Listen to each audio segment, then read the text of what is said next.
요한일서 5장 11절, 12절, 요한일서 5장 11절, 12절 말씀을 우리가 찬목소리로 봉독하겠습니다. 또 증거는 이것이니 하나님이 우리에게 영생을 주신 것과 이 생명이 그의 아들 안에 있는 그것이니라. 아들이 있는 자에게는 생명이 있고 하나님의 아들이 없는 자에게는 생명이 없느니라. 아멘. 할렐루야. 구원론 여덟 번째 한 번 구원은 영원한가? 한 번 구원은 영원한가라는 제목으로 말씀을 전하겠습니다. 우리가 예전부터 초대교회로 돌아가자 아는 목사님들과 교회 구호 중에 하나가 뭐냐면 초대교회로 돌아가자 이런 말씀들을 많이 했습니다. 그런데 이 초대교회로 돌아가자고 말할 때 보통 우리에게 나와 있는 선택지가 두 개 있습니다. 성령의 능력을 받아서 초대교회로 돌아가자. 이 초대교회를 말할 때 그런데 이 대부분 많은 분들에게 있는 이 초대교회로 돌아가자고 할 때 이 초대교회의 특징을 하나를 모르지 않는 능력, 하나님의 능력에 나타남을 둡니다. 능력. 그래서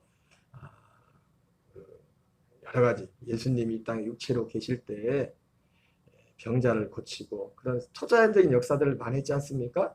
예수님께서 하신 것처럼 또 예수님도 실제로 성경에서 나를 믿는 자는 이런 일을 할 것이요 이보다 더 큰 일도 하리라 말씀했던 그 말씀처럼 그러한 역사들 예수님이 역사했던 그리고 예수님이 말씀하신 대로 성령 받고서 권능을 행했던 그 사도들과 그 초대교회 성도들의 그 믿음과 같은 그런 어떤 초자연적인 능력을 나타내는 그것을 어떤 그 중심에 두고 있습니다. 그러나 성경을 보면 볼수록 이 초대교회로 돌아가자는 그러니까 오늘도 우리 가운데 오늘 참 중요한 게 뭐냐면 이 어떤 믿음의 기준에 있어서 내가 믿음이 있느냐 없느냐 이 부분을 그래서 초대교회로 돌아가자 할 때 많은 분들이 가지고 있는 그 개념이 뭐냐면 바로 능력입니다. 능력이 초자연적인 능력이 나타나야 된다는 겁니다. 그러나 초대교회의 특징은 그 예수 그리스도와 함께하는 그 우리의 특징은 뭐냐면 능력이 아니라 생명입니다. 생명. 하나님의 아들의 생명. 이것이 너무나 중요한 것입니다. 그래서 믿음이 있다고 할 때 우리가 저 사람의 믿음이 있냐 없냐 할 때 그 믿음을 가르는 물론 사실은 두 개가 아니라 사실은 하나인데 믿음이 있냐 없냐를 가릴 때 대부분 우리는 뭘 보냐면 이 능력을 보고서 믿음이 있냐는 거. 능력이란 건 물론 귀신 쫓고 병 고치고 뭐 이것만 아니죠. 우리 일상의 인생을 삶을 살면서 어떤 문제를 만났을 때 그 문제를 뭐 돌파하고 문제를 해결하는 이런 모든 우리가 생각하는 그런 거 있지 않습니까? 그래서 그걸 보면 저 사람은 믿음이 있다 없다. 그래서 어제 우리가 잠깐 간증을 그것도 제가 편집해서 보여드렸지만은 그 이상한 목사님께서 목회를 시작하시면서 그분의 고민이 뭐였냐면 나는 정말 믿음이 있나 없나를 어디에 기준을 뒀었냐면 방금 말씀했던 것처럼 예수님께서 분명히 말하기를 나를 믿는 자는 이런 일을 내가 한 일을 할 것이요 이보다 더 큰 일도 하리라고 했는데 자기에게는 아직 그런 일들이 나타나지 않는 겁니다. 별로 그런 일들이 그래서 내가 정말 믿음이 있느냐 없느냐 그래서 내가 정말 믿음이 있다면 정말 예수님이 한 일을 나도 해야 될 것이요 이보다 더 큰 일도 해야 되지 않느냐. 그래서 성경을 보면서 기도하는 가운데 그분이 이제는 뭐 여러 가지 일을 했지만 그 이상한 목사님의 등의 신뢰의 사역들을 많이 했는데 연구하면서 그래서 그 목사님이 성경을 보다 보니까 그 목사님 개인적으로는 네 가지를 발견. 어떻게 했대 예수님이 어떻게 병을 고쳤느냐. 사실 예수님도 많은 병자를 고쳤죠. 그러니까 예수님이 병자를 고치는 그 경우를 그분 개인적으로는 뭐 더 많이 있겠지만은 크게 네 가지였다고 네 가지. 하나는 죄 문제가 해결될 때 병에서 도움받다. 죄사함을 받았느니라 예수님 하셨습니다. 두 번째는 귀신을 쫓아내고 귀신이 주는 병들이 있으니까. 우리가 어떤 면에서는 기도 받는 사람 입장에 기분 나쁠지 모르겠지만은 질병의 많은 부분들에는 귀신이 관여하고 있습니다. 귀신을 쫓아야 돼요. 명령해야 돼요. 예수님도 그 귀신을 쫓아서 꾸짖었습니까? 병든 사람인데 그 병을 꾸짖었다고. 왜? 여러분 꾸짖는다는 것은 인격이 있다, 격이 있다는 거잖아요. 말귀를 알아듣는 거잖아요. 꾸짖는. 아니 알아듣지도 못하고 꾸짖어도 뭐합니까? 알아듣는다는 거잖아요. 그 병이. 그 병 자체가 아니라 병을 준 그 병 배후에 있는 귀신의 영들이 실제 있다는 거예요. 그래서 첫째는 죄 사함을 받을 때 그 목사님 개인적인 깨달음입니다. 성경 보면서. 그리고 실제로 귀신을 내쫓고. 그리고 세 번째가 뭐였다? 세 번째는 뭐냐면 의술을 의지하고. 성경도 보니까 병의 의사를 의지해서 병을 고치더라. 네 번째는 심령의 치료. 모든 병이 마음에서 오는 거기 때문에 마음이 치료됩니다. 사실은 우리가 저도 건강이 좋아진 이유가 뭐냐면 여러 가지 있겠지만 운동도 제대로 안 하는데 컨디션이 좋은 이유가 뭐냐면 내 심령, 이 질병 저주라는 것은 내 옛사람 육체에 속한 거잖아요. 그 육체의 스트레스와 이 모든 것들을 통해서. 그런데 복음이라는 건 뭡니까? 그 옛사람이 십자가 죽어서 없어지는 건데. 물론 때때로 이것이 천의 영향을 받지 않은 건 아니지만은 그때마다 주님이 십자가에 죽으시 면합할 때 내게 스트레스 받을 게 별로 없는 겁니다. 스트레스 받을 내가 없어지는 거예요. 마음에 대해 옛사람이. 모든 질병은 옛사람으로부터 오는 겁니다. 육신의 질병이라는 것이. 그래서 지난주 말씀 중에 구원에 대해서 첫 번째 구원이 뭐였어요? 예수님의 대속 할례로 말미암은 죄의 몸과 생활에서의 구원했잖아요. 그분의 할례와 연합하여 정말 죽을 때 우리 어떤 생활에서의 건강이 되었던 재정이 되었던 이런 문제에 있어서 구원이 일어난다고 했죠. 구원이. 그래서 이 목사님 같은 경우도 실제로 그 네 가지를 깨닫고 그렇게 하니까 역사가 일어나는 거예요. 어제처럼 그런 일도 일어나는 겁니다. 물론 뭐 그렇게 누구한테 이게 네 가지를 깨달았다고 그것이 뭐 모두에게 그렇게 다 나타난다고는 할 수는 없죠. 그분은 그만큼 이제 어떤 사마음이 있었겠죠. 똑같은 진리를 알아도 그 목사님이 제가 사실은 어제 그 목사님이 그런 과정을 통해서 생명의 성례의 법에 대해 깨달았다고 했지만 그게 뭔 내용인지 모르잖아요. 그래서 그분 간증에 그런 내용이 나와요. 자기가 책을 다 뒤져봐도 이 생명의 성례의 법에서 가르치는 데가 없다. 자기가 혼자 성경을 보면서 이게 뭔지를 좀 깨닫고 이해하는데 5년이 걸려, 5년. 그러면 이번에 하시는 말씀이 뭐냐면 자기가 만약에 어떤 책에 이것이 다 기록되어서 그냥 그걸 보고서 했다면 자기가 이런 변화와 이런 어떤 생명의 역사들이 나타났을 것 같다. 5년이라는 그 이후에도 뭐 계속 성경을 통해서 이 생명의 성례의 법. 생명의 성례의 법은 복음으로 사는 법입니다. 거듭난 데 사는 법인데 옛사람은 율법으로 사는 것이고 여러분 거듭난 자에게는 법이 있습니다. 그게 뭐예요? 생명의 성례의 법이에요. 사랑법. 사랑의 법. 그리스의 생명에서 나오는 그 사랑으로 사는 거예요. 이건 더 무서운 법이에요. 어떻게 해요? 이거는 내가 죽고 그리스의 생명에 연합한 자만 살 수 있어요. 그러니까 이것으로 행하지 않는 생명의 성령으로 살지 않는 그것이 바로 불법이란 거예요. 하나님의 볼 때.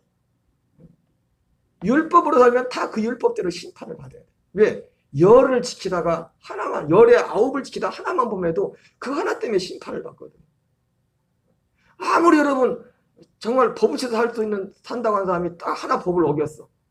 차를 끌고 가다가 시속 80km에서 120km를 달렸어. 그 사람 면제해 줍니까? 야, 이 사람은 보통 사람이 아니야. 이 사람은 법 없이도 하나 그런 날짜는 없습니다. 9,999개를 다 지켜도 하나를 어기면 그 하나 때문에 심판을 거기에 대한 벌을 받아야 돼요. 율법으로는 하나님 그 의롭다고 얻을 육체가 없어요. 율법으로. 이 율법에 대해서는 십자가의 죽음으로 심판을 받고 정말 안 되는 거라 해서 예수님이 그 율법의 저주를 성량하시기 위해서 죽었지 않습니까? 성량하신 그 예수님과 함께 예수님이 심판을 받았단 말이에요. 여러분 예수님의 십자가는 우리를 살리는 게 아니에요. 우리를 죽이는 겁니다. 예수님이 십자가에 당신도 죽으셨고 우리를 거기로 이끌어서 우리를 죽게 하는 거예요. 우리 옛사람을 처리하는 거예요. 옛사람. 십자가를 믿음으로 생명을 얻는다는 말이 꼭 틀린 말은 아니죠. 왜? 십자가가 그 생명을 얻는 데 있어서 그만큼 중요하기 때문에. 왜? 우리가 할례를 받아야 되기 때문에. 우리 옛사람이 죽어야만 생명을 얻는 자리로 갈 수 있기 때문에 죄사함을 받는 자리로 갈 수 있기 때문에 예수 그리스도의 십자가를 믿는 것이 생명을 얻는다고 하는 게 꼭 틀린 말은 아니죠. 그 과정에 있어서. 그러나 십자가 자체로서 우리에게 생명을 주는 건 아니에요. 십자가는 우리 옛사람을 죽이는 거예요. 우리 옛 자아를, 율법의 저주를, 육에 속한 모든 저주를 푸는 것이 십자가다. 그리고 십자가에서 흘린 피는 그 십자가와 함께 연합을 할례받은 그 영혼을 이끌고 그리스도의 성소로 가서 거기서 우리로 약속하신 그 생명을 얻게 하는 겁니다. 그래서 이 목사님 같은 경우도 그렇게 한 겁니다. 그래서 능력이 나타나면 믿음이 있고 능력이 나타나면 믿음이 없는 거예요.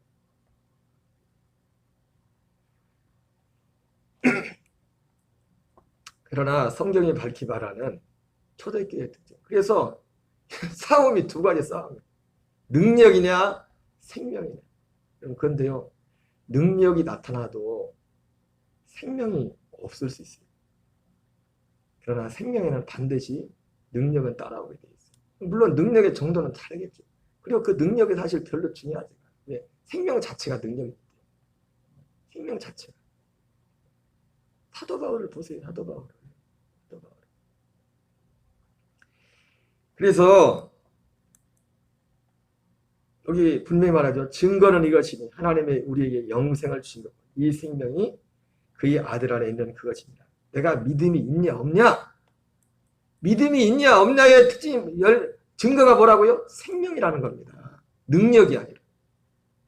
이상한 목사님도 자기를 잡사란 표현을 했지만 자기가 목사가 아니다. 자기가 남들 볼 땐 남들 다 볼 때는 그렇게 했을지라도 자기 자신이 볼 때는 아니라는 거면 자기 자신은 알죠.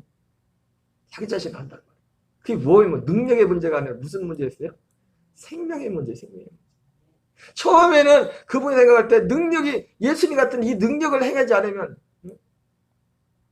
여러분 존 웨슬리 목사님도 그랬잖아요. 제가 여러 차례 말씀을 드렸지만은 구원을 얻는 믿음이 아니라 그 믿음이 뭐냐? 제자들이 갔던 그 믿음과 같은 거죠. 제자들이 이 땅에 예수님이 육신했을 때 예수님과 같이 예수님과 똑같이 내가 예수님만큼은 하지 않았지만은 주 예수의 이름으로 귀신을 쫓고 병자를 고쳐 수많은 일들을 행하지 않습니까?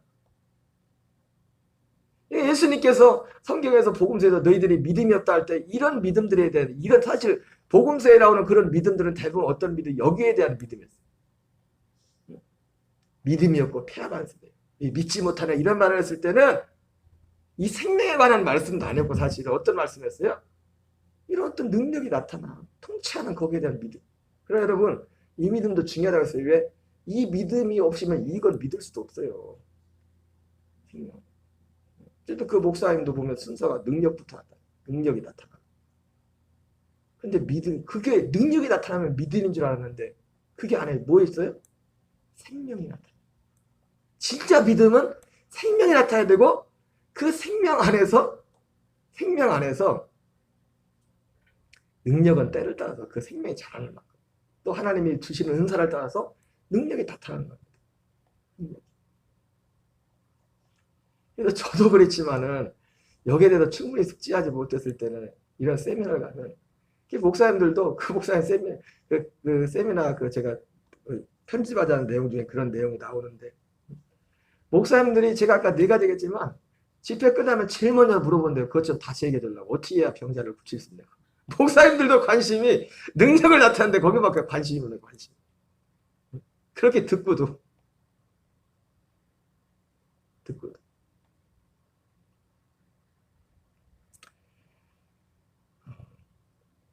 초대교회의 특징은 한마디로 능력을 부정하는 게 아니라 초대교회의 특징은 믿음의 증거는 뭐냐면 생명입니다.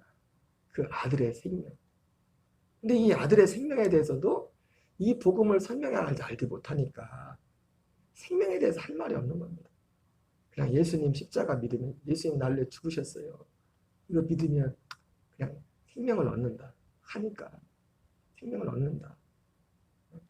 다시 한번 말씀드리지만 예수님의 십자가 자체가 우리에게 생명을 주지 못합니다. 누가 생명을 줘요? 죽으시고 부활하신 그분이 우리에게 생명을 주는 겁니다. 부활하신 주님. 한 주님이지만 십자가에 죽으신 주님은 우리에게 생명을 못 준다고요.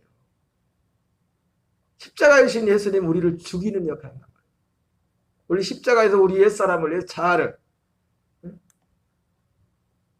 그게 십자가의 복음이, 굳이 십자가의 복음이라면 십자가가 왜 복음이에요? 사실 복음은 그리스도의 복음이지만 왜 십자가가 복음이에요? 십자가가 복음인 이유는 왜 복음이에요? 우리의 자아를, 죄된 우리를 죽일 수 있단 말이에요. 이걸 누가 죽여요? 그 이상한 목사님도 안 된다잖아요, 본인이. 그렇게 귀신 쫓고 병잘 고쳐도 자기 하나가 안 되잖아요. 자기가 죽이는 거죠. 그 생명으로 사는 건 둘째고, 자기를 죽이지 못하, 자기를. 이 죄를 죽이지 못한단 말이에요, 죄를. 제가 다음 주 사실 설교를 오는데, 금남교회 교인들 오는데, 이번 주일날 전했던 말씀을 그대로 전하고요. 물론 앞에 분 제 간증 부분을 빼고, 왜냐하면 최대한 줄여야 되니까.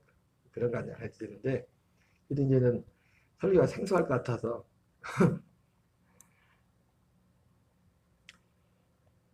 거기에 또 돌아가신 김홍도 감독님 얘기도 좀 들어가야 될 거 아니에요. 그래야 또 설득력이 있을 거예요. 김홍도 감독님 그 설교지 부분은요, 제가 사실은 이걸 2005년도에 이 복음을 많이도 아니고 그냥 조금 이게 믿음이 이런 거구나 좀 알고, 그리고 사실 부목으로 바로 갔거든요. 사실은 이런 복음을 전할 기회도 별로 없었고, 왜냐면 부목 가면 거기 로마에 가면 로마법을 따질 때가 이런 소리 하고 다니면 어떻게 해야 돼? 그잖아요. 들을 사람도 없고 바로 잘리겠지. 잘못 맨날 이런 소리만 하고 다니고. 근데 김홍도 감독님이 그 설교집, 불기둥 설교집 보면은, 설교집이 이제는 물론 90년대 중반, 중후반까지 2000년 초반까지 있던 설교가 이제는 불기둥의 설교집에 나와, 설교들 그대로 녹취해가지고 이제 기록해 놓은 건데, 그분 30대 때 지금 요즘 새로 된 설교집에는 연도가 안 나와요. 그런데 처음에 나왔던 그 불기둥 설교집에는 몇 년, 몇 월, 며칠에 설교한 그게 다 날짜가 써 있어요. 근데 제가 그 목사님 설교를 보다가 제가 참 이분은 사실은 예, 기본적으로는 어떤 죄산, 예수님의 피를 강조하고 성령 세례를 굉장히 강조하시는 분이에요. 근데 그럼에도 불구하고 이 목사님이 30대 중반쯤에 한 설교에 보면 이 부분을 말씀해, 이 부분을. 이 생명에 대한 부분. 생명에 대한 부분. 그리고 죄에 대해서 죽은 자예요. 그러면서 어제도, 그러니까 제가 어제는 좀 잠깐 살펴봤는데 설교집 중에 두 군데 두 설교가 더 있을 겁니다. 거기 설교집에. 두 군데를 찾았는데, 바로 그 부분에 있어서 이 목사님 하신 말씀을 보면, 예수를 믿는 것은, 예수 믿는 것은 십자가에는, 물론 거기서는 십자가에 능력이 있다고 하면서, 죄 사함에 있는 게 아니라, 사실은 여러분 죄 사함도 십자가에 이루어지지 않는 거죠. 근데 어쨌든, 그러나, 거기에 대해서 어떤, 이제 그 목사님 말씀하는 것도 뭐냐면, 십자가는 죄를 이기는 능력이 있다. 그러니까 십자가가 죄를 이기는 능력이라는 게 뭐냐면, 죄에 대해서 죽는 거예요, 죽는 거. 죄 짓는 내가 그 십자가에서 함께 죽는 거라. 여러분, 우리에게 어떤 엄한 생각들이 올 때 고민할 필요 없습니다. 이거 어떻게 해야 되나? 내가 또, 고민한다고 되는 게 아니에요. 그리스도와 함께 죽음을 선포하는 겁니다. 그 그리스도와 함께 죽음을 믿는 겁니다. 믿음으로 믿고 선포하는 겁니다. 그래서 다음 주 설교할 때 그걸 인용을 해드려야지, 제가. 그냥 제가 지난 이 말씀하면 혹시 어떤 분들 가운데는 뭐야 저거 해가지고 서울에 가 담임 목사님한테, 녹동교회 갔더니 그 목사 이상한 헛소리하고 있다고 또 그러면 어떻게 해? 그게 저만 하는 얘기가 아니라 불기둥 설교집에 나와 있다니까. 그런 내용들이 생명을 교환하는 어떤 부분, 그런 부분들인데, 워낙 큰 교회다 보니까 맨날 그런 설교만 해봐요. 다 도망가지. 저는 그렇게 생각해요.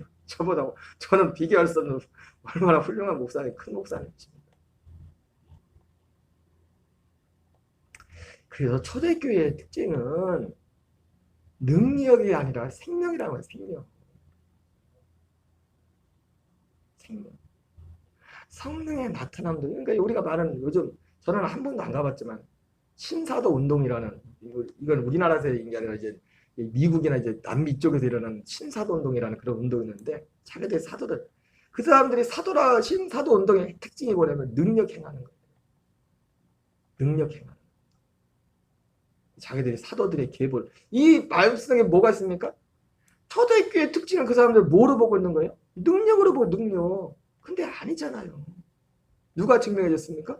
이상한 목사님 같은 분들이, 그분들이 심사동동은 아니지만은 그게 믿음인 줄 알았는데, 여러분 우린 능력도 행해야 됩니다. 뒤에 있는 대로 우리에게 그 믿음을 활용해서 정말 예수님 이름으로 병을 다해서 한 번 기도 안 나면 또 두 번 기도해요. 두 번 기도도 안 나면 또 세 번 기도해요. 옛날에 능력전도 능력치 이런 사역들 했던, 저는 뭐 책을 읽지만 많이 읽어보지 않지만 존 윈버라는 유명한 이 치유 사역자가 있었어요. 이분이 치유 병들을 고칠 때 처음부터 어떤 신의 현상이 나타난 게 아니라 그냥 말씀을 믿고서 매치마다 선포하는 겁니다. 근데 희한한 게 뭐 그 간증 중에 나오는 게 뭐냐면 강단에서 매주마다 그랬는데 1년 동안 한 명도 안 낳는 거예요. 믿음으로 그렇게 많은데, 근데 어느 시점을 지나면서 일도 일어나기 시작하는 거예요. 여러분 우리가 그런 겁니다. 하지만 그는 생명에 관한 약속이 있는 게 아니에요. 생명은 오직 복음에만 있어요. 생명. 그리고 그 생명 안에서 능력도 따라오는 겁니다. 때를 따라서. 우리의 목적은 뭐예요? 생명을 얻게, 생명. 이게 너무너무 중요해요. 제가 성령의 나타남이라는 세미나도 이제 다 했지만은, 성령의 나타남의 위험성이 뭐냐? 이 생명에 대한 내용들. 그도 그럴 수 없는 게 뭐냐면, 지금까지 우리의 도식은 구원은 십자가 믿어서 구원받고, 기도만 해서 능력받아서, 이 예수님 말하는 거잖아요. 그죠? 십자가 믿어서 뭐예요? 천국은 따랐고, 십자가 믿고. 내가 좀 부족함이 있을지라도, 나는 참 그런데 모이는 분들이 다 그런 거 아니지만, 거기 순수하고 모이지만은, 그런 의문이 들어요. 그분들이 일상의 삶에서 얼마나 그리스도의 생명을 나타내고 살고 있을까. 성령의 은사도 받고, 능력도 그렇게 열광적으로 기도하는 그분들을 폄하하고 싶지는 않습니다. 그러나 실상 그들이 가정을 가서 남편과 아내의 관계 가운데서, 자식들과의 관계 가운데서 정말 얼마나 그들이, 전 사실 그게 궁금해요. 결과는 어떤지 모르겠죠. 어떤지 모르겠지. 정말 한 사람들에게도 칭찬받는 삶을 살고 있어요. 로마서에 나왔죠? 우리 몇 년 전 표말처럼 하나님을 기쁘시게 하고 사람에게도 칭찬받는. 어떻게 해요? 하나님을 기쁘시게 하고 사람에게도 칭찬을. 양다리 걸치라는 얘기가 아니잖아요. 응? 우리가 사람 앞에서도 사람을 그냥 단순히 사람을 높이고 하나님 말 듣지 말고 사람 말 들으라는 얘기가 아니잖아요. 있잖아요? 제가 왜 이 말씀을 드리냐면은, 이거를 참, 이게 되지 않으면 이 복음이 들릴 수가 없어. 계속 우리 마음에 능력에만 초점이 맞춰져 있으면은, 이건 능력이 아니라 생명에 관한, 생명 자체가 능력이지만 아들의 생명에 관한 말씀이거든. 능력이 먼저가 아니라 생명이 먼저지. 초대교회의 특징, 초대교회로 돌아가자 할 때, 그 초대교회의 특징은 이 생명입니다. 제가 항상 말씀드렸잖아요. 오순절 이전에도 능력은 나타난다고. 물론 특정 어떤 제한된 사람들 통해 나타났죠. 엘리야나 엘리사 같은 어떤 하나님 특별한 선자를 통해 나타났죠. 그러나 오순절의 유일한 역사, 그 전에 없었던 유일한 역사는 뭐예요? 생명을 주는 겁니다. 그리스도의, 그러니까 이 생명은 복음이 아니면 안 돼. 왜?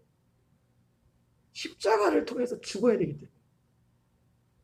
십자가에 나가요 죽어야 되는 과정이 필요하고, 죽으시고 부활하고, 그 생명에 대한 그리스도의 씨가 되신 이사야서 3장에 나오는 것처럼 그분과 하나 되는 그 과정. 그러니까 여러분, 그러니까 아까도 말씀했지만 그 이상관 목사 같은 경우도 그 생명의 성령의 법이 뭔지를 하는데, 기도도 계속 그 24시간을 기도했겠지만 5년을 성경을 듣죠. 5년을. 우리가 딱 그냥 이거를 이 생명에 살아가는 것이 그냥 딱 기도하면 한번 들어서 되는 게 아니라고요. 사도 바울도 보면은 사도행전 후반부에 계속한 게 뭐예요? 이거 하고 있었어. 에베소 교회를 향해서도 내가 3년 동안이나 밤낮 눈물로 너희를 가르치고, 사도 바울이 그 일을 했다. 내가 그 일을 3년 동안 에베소 교회. 근데도 어떻게 해요? 그 자리를 떠나버렸다. 제가 어제 설교를 정리하다 보니까 다시 차고에 쓰게 보내면 유효기간이 사도 바울이 이 경계를 하고 나서 조심하라 하고 나서 그 조심하라고 하는 내용이 실제가 된 에베소교회가 내용이 40년도 채 되지 않았어요. 사도 바울하고 디모데가 사도 바울이 60년 중후반에 죽었으니까. 그리고 디모데는 살아있었고 디모데 계승된데 그리고 나서 95년도쯤에 요한계시록이 기록됐으니까 30년도 채 되지 않아서 그 사단이 일어난 거예요. 그 사단. 근데 에베소 교회는 뭔 말이라는지 알지 왜 그게 뭔지를 알았었기 때문에. 근데 오늘날 교회는 알아야지 맨날. 그걸 들은 적이 없는데 그걸. 그 십자가만 믿고 기도 많이 해서 성령 받아도 능력 나타내고 이상한 목사님처럼 이렇게 예수님이 하신 걸 나도 해야지. 이거 안 하면 난 믿음이 없는 거지. 그랬던 것처럼. 그게 믿음의 전부인 거죠. 근데 알고 봤더니 믿음은 진짜 믿음은 그게 아니라 생명이라. 그리고 복음은 그게 복음이 아니라 이 생명에 관한 약속이 복음이더라. 죄사함도 아니고 죄사함은 이 생명을 얻기 위한 반드시 거쳐야 될 거라는 과정이고 예수님의 십자가에 죽으신 거 하려는 이 죄사함으로 가기 위한 반드시 거쳐야 될 관문이지만 그게 구원이 아니더라. 그리스도의 생명과 하나가 되는 거죠. 그 생명 안에서 거듭나서 생명으로 자라가고 그리고 마지막 날에 이 생명이 자라는 그 생명만큼 부활의 몸을 입는 것. 이것이 마지막 구원을 이루더라고요. 여기까지만 하겠어요. 여러분 어쨌든 중요한 건 뭐냐면 생명이냐 능력이냐 이거를 잘 구별하세요. 능력을 부정하는 게 아니에요. 그러나 주님의 역사하심을 능력에 초점을 맞추면 이 생명에서 이탈할 수가 없어요. 생명의 소리를 들을 수가 없어요. 생명의 소리. 주기도문으로 마치겠습니다. 하늘에 계신 우리 아버지여 이름이 거룩히 여김을 받으시오며 나라의 마옵시며 뜻이 하늘에서 이루어진 것 같이 땅에서 이루어지이다. 오늘날 우리에게 일용할 양식을 주옵시고 우리가 우리에게 죄 지은 자를 사하여 준 것 같이 우리의 죄를 사하여 주옵시고 우리를 시험에 들게 하지 마옵시며 다만 악에서 구하옵소서. 대개 나라와 권세와 영광이 아버지께 영원히 싸움나이다. 아멘. 주여 주여 주여. 할렐루야. 하나님 아버지 은혜를 감사드립니다. 하나님이 새벽도 우리를 기도의 자리를 이끌어주시고 인도하여 주시어서 우리를 아버지 예배를 이끌어주시고 인도하심을 감사드립니다. 오직 성령이